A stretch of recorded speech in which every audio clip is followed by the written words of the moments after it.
പാചകവാതകത്തിന്റെ ലഭ്യതക്കുറവ് മൂലം ഹോട്ടൽ മേഖല പ്രതിസന്ധിയിൽ. മാള, അന്നമനട, ആളൂർ മേഖലയിലെ ഹോട്ടലുകളും റെസ്റ്റോറന്റുകളും അടച്ചുപൂട്ടലിലേക്ക് നീങ്ങുന്നു.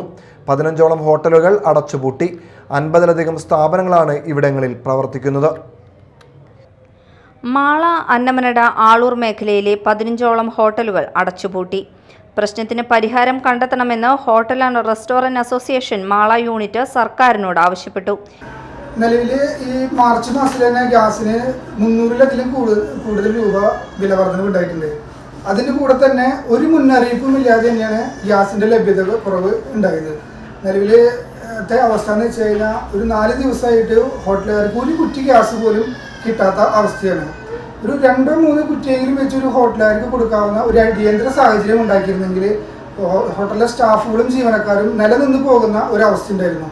ഇപ്പം നിലവിൽ 10ഓളം ഹോട്ടലുകൾ നിലവിൽ അടച്ചു കഴിഞ്ഞു. മാള, ആളൂര്, അന്നമനട മേഖലയിൽ നിലവിൽ 10-15 ഹോട്ടലോളം അടച്ചു കഴിഞ്ഞു.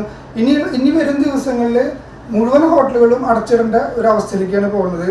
അപ്പോൾ എത്രയും പെട്ടെന്ന് സംസ്ഥാന കേന്ദ്ര സർക്കാരുകൾ ഈ ഒരു വിഷയത്തിൽ അടിയന്തരമായിട്ട് ഹോട്ടലുകളെ അവശ്യ വസ്തു വിഭാഗത്തിൽ തന്നെ ഉൾപ്പെടുത്തിക്കൊണ്ട് ഗ്യാസിൻ്റെ ഒരു ക്ഷാമം തീർക്കാനായിട്ടുള്ള അടിയന്തര നടപടികൾ സ്വീകരിക്കണമെന്ന് ഈ യോഗം ആവശ്യപ്പെടുകയാണ്. യോഗത്തിൽ രക്ഷാധികാരി KD Johnson, president TV Santhosh, secretary Shikhil എന്നിവർ സംസാരിച്ചു. Black Fork Ashtamichira, Ameeras Annamanada, Sauparnam hotel Kundayi, Aloor Vanilla hotel, Salmon Stories Ashtamichira എന്നീ ഹോട്ടലുകൾ ഉൾപ്പെടെയുള്ളവയാണ് അടച്ചുപൂട്ടിയത്. ഗ്യാസിന്റെ വില മാർച്ച് മാസത്തിൽ മാത്രം 300 രൂപയിലധികം വർദ്ധിച്ചു. കൂടാതെ യാതൊരു മുന്നറിയിപ്പുമില്ലാതെ ലഭ്യതക്കുറവുണ്ടായി. മിനിമം 2 ഗ്യാസ് സിലിണ്ടറെങ്കിലും കിട്ടിയാൽ സ്ഥാപനങ്ങൾക്കും ജീവനക്കാർക്കും വലിയ ബുദ്ധിമുട്ടില്ലാതെ മുന്നോട്ടു പോകാം.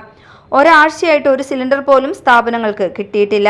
പ്രശ്നങ്ങൾ മനസ്സിലാക്കി അധികൃതർ പരിഹാരം കാണണമെന്ന് അസോസിയേഷൻ ആവശ്യപ്പെട്ടു. ഈ ഗ്യാസ് കിട്ടാത്തതിൻ്റെ പേരിൽ ഒരുപാട് ബുദ്ധിമുട്ടുണ്ട്. ഈ ഹോട്ടൽ ഇപ്പോൾ അടച്ചുപൂട്ടേണ്ട ഒരു അവസ്ഥ വന്നിരിക്കുകയാണ്. ഈ ഒരവസ്ഥ തുടരുകയാണെങ്കിൽ ഞങ്ങൾ എല്ലാവരും ജീവിക്കാൻ ബുദ്ധിമുട്ടുന്ന ഒരവസ്ഥയിലേക്ക് മാറുന്നതാണ്. Media time, Mala.